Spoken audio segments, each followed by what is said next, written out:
নমস্কার, আপনাদের সকলকে স্বাগত জানাই সুখেন্দু টেক পরিবারে। এই প্রথমবার লোকসভা নির্বাচনে বাড়িতে বসে ভোট দেওয়া যাবে। তবে সকল ভোটার এই সুবিধা পাবেন না। কারা কারা পাবেন এই সুবিধা, কেমন করে আবেদন করবেন, এই নিয়ে বিস্তারিত আলোচনা করব আজকের এই ভিডিওতে। অবশ্যই এই ভিডিওটি আপনাদের খুবই উপকারে আসবে, তাই ভিডিওটি শেষ পর্যন্ত দেখতে থাকুন। আর আপনি যদি আমার চ্যানেলে নতুন হয়ে থাকেন তাহলে চ্যানেলটি অবশ্যই সাবস্ক্রাইব করবেন এবং সাবস্ক্রাইব করে অল নোটিফিকেশান অন করে রাখবেন, যাতে এই ধরনের ভিডিও সবার আগে পাওয়ার জন্য। আর ফেসবুক থেকে দেখলে পেজটি লাইক করে অবশ্যই ফলো করবেন। ভোট কর্মীদের জন্য ব্যালট ভোট দেওয়ার ব্যবস্থা ছিল। এবার ভোটদানে নাগরিকদের সুবিধা দিতে আরও এক নতুন নিয়ম চালু করলো জাতীয় নির্বাচন কমিশন। এবার বাড়িতে বসেও দেওয়া যাবে ভোট, যার নাম দেওয়া হয়েছে হোম ভোটিং প্রসেস। দেশে এই প্রথম লোকসভা ভোটে চালু হচ্ছে এই প্রক্রিয়া। 2020 সালে বিহার বিধানসভা নির্বাচনে প্রথমবার ভোটারদের জন্য এই সুবিধার ব্যবস্থা করা হয়। তখন অতিমারি চলছিল, সে সময় ভোটারদের জন্য এই সুবিধা চালু করা হয়। পোস্টাল ব্যালটের মাধ্যমে ভোট দেবেন ওই ভোটাররা, গোপনীয়তাও বজায় থাকবে। কিভাবে আবেদন করতে হবে? কোনো ভোটার বাড়ি বসে ভোট দিতে চাইলে তাকে নিজের কেন্দ্রের রিটার্নিং অফিসারের কাছে 12D ফর্মের মাধ্যমে আবেদন করতে হবে। নির্বাচনে বিজ্ঞপ্তি জারির 5 দিনের মধ্যে আবেদন জমা করতে হবে।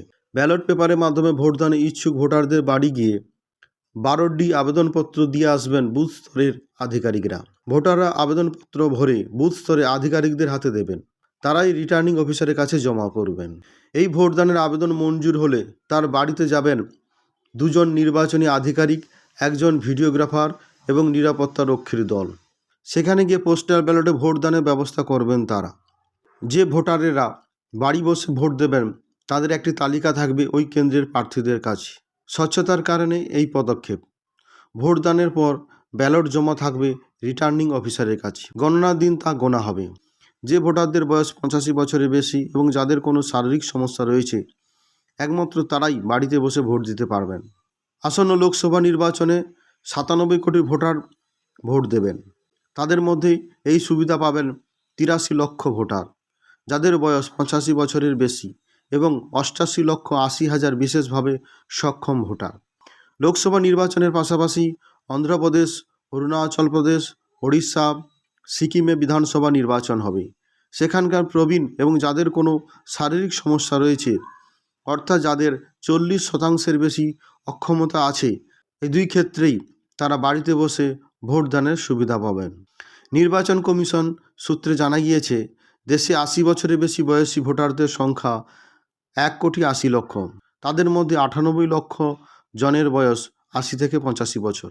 এবার পোস্টাল ব্যালটের সুবিধাপ্রাপ্তদের বয়সসীমা বৃদ্ধি করেছে কমিশন। 80 বছর থেকে বৃদ্ধি করে 85 বছর করা হয়েছে। এর ফলে কমিশনের কাজও কমেছে, পোস্টাল ব্যালট বিলির ঝক্কিও কমেছে। গত 16 মার্চ ভোটের দিন ঘোষণা করেছে নির্বাচন কমিশন। 543টি লোকসভা আসনে ভোট শুরু হবে 19 এপ্রিল, শেষ হবে 1 জুন। 4 জুন ফল ঘোষণা হবে। সারা দেশে 7 দফায় হতে চলেছে লোকসভা নির্বাচন। পশ্চিমবঙ্গে 7 দফাতেই ভোট হবে। আশা করি ভিডিওটি আপনাদের ভালো লেগেছে।